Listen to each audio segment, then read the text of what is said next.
All right, everybody. All right, Rogues Gallery. I hope you're all out there paying attention. I hope you're out there getting ready to comment. We're going to be talking about one of the craziest friggin' things I think I've seen. All right, so when we do the warning graphic at the beginning of the show, I always talk about that we may drink some adult beverages, we may curse. However, normally it doesn't happen. Often it kind of does here lately. So if anyone has any expletive, deleted words that come out during the midst of this, it makes total sense because let's be honest, we're talking about Tiger King on Netflix, but we all know who to blame. And of course, that is going to be Carol Baskins. All right, so let's go ahead. Let's go ahead and get into this. So tell me, Eric, what I don't see where we have to avoid spoilers with this because the whole point of this is the insanity. I mean, should we try and talk about this in a spoiler-free overview to start off with, like we normally do, or just go into it? Well, I think it's always good to talk about just general impressions, at the beginning, Okay. at the top of our reviews here. So, All I right. would ask you, what were your general impressions from the first episode of Tiger King? What are my general impressions? Initially, watching it, all I could think of is I feel like I knew people like this when I was growing up in the South. Number one. Really? Okay. Not people who own wild cats necessarily like this guy did, but just the general nature of it. It just felt like I feel like I've known some of these people or people like them. Okay. Most of my friends don't qualify for this category, but there's, people you've run into, when you're at a 7-Eleven on the, wrong side of town or something. So I feel like that I've seen and come across and bumped into people over the course of my life growing up in the South that were reminiscent of that. That was my initial impression. And then I was just kind of at times shocked and horrified by some of the stuff I was seeing and hearing, and I just couldn't believe just all the nonsense that was going on between these people who apparently how would you it's not like they collect wildcats, but I don't know. I guess that's my thing. All I could think of, my initial impression was I feel like I've run into and met people who were like this, number one, which isn't a good thing. And then number two, my second thing is I kept thinking that this is completely insane. And at times it made me kind of angry. So tell me, Eric, what were your initial impressions of the Tiger King on Netflix? I thought it was interesting. I mean, they definitely set the stage pretty well in the first episode with all these different characters. There seems like obviously there's three main characters that actually own their own parks and sort of have different styles of how they run their parks. And obviously, the Tiger King, if you will, himself, the one that we have pictured here, his style, I guess, is very much kind of like I don't know, for lack of a better term, almost like a circus kind of environment.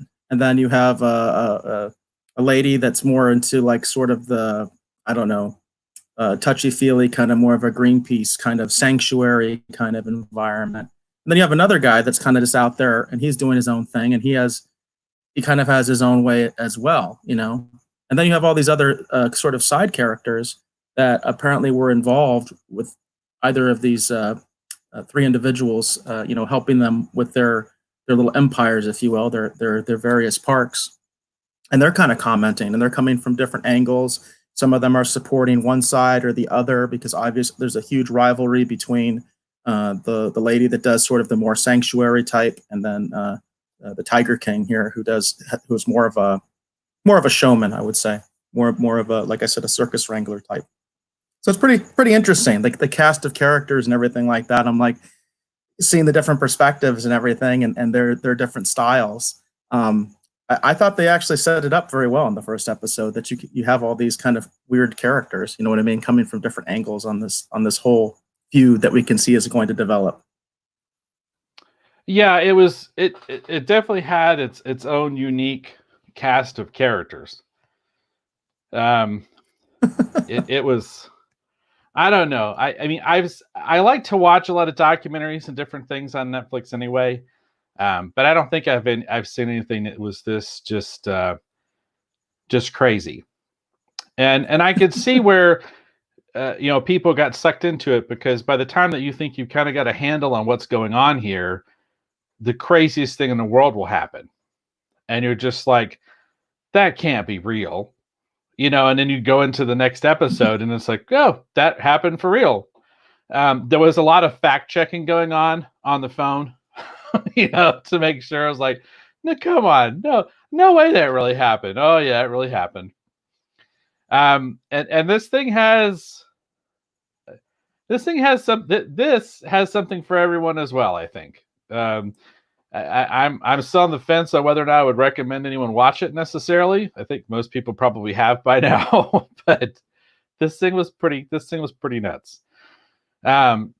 So is that good, Eric? Do you want to go ahead and start talking spoilers at this time?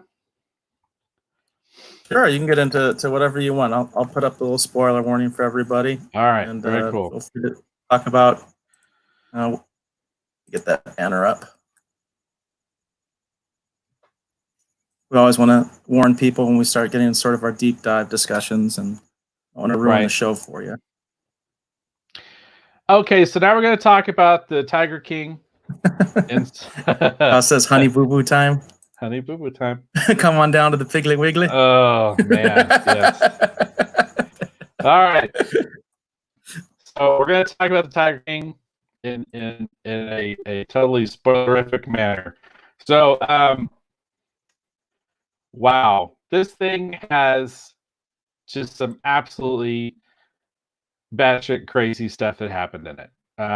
Whether you want to talk about the trainer that got his arm, like, basically taken off from the lion or the tiger, whatever it was, whether you want to talk about this particular individual's crazy love life that doesn't make any sense, where you want to talk about all these random, unusual people that he had surrounding him. And then when you start looking at some of the other people, like Carol Baskins, who's running sort of like they describe it as a rescue for big cats, for tigers and lions and such, and these exotic animals. That's the way she describes it. That's the way she describes it.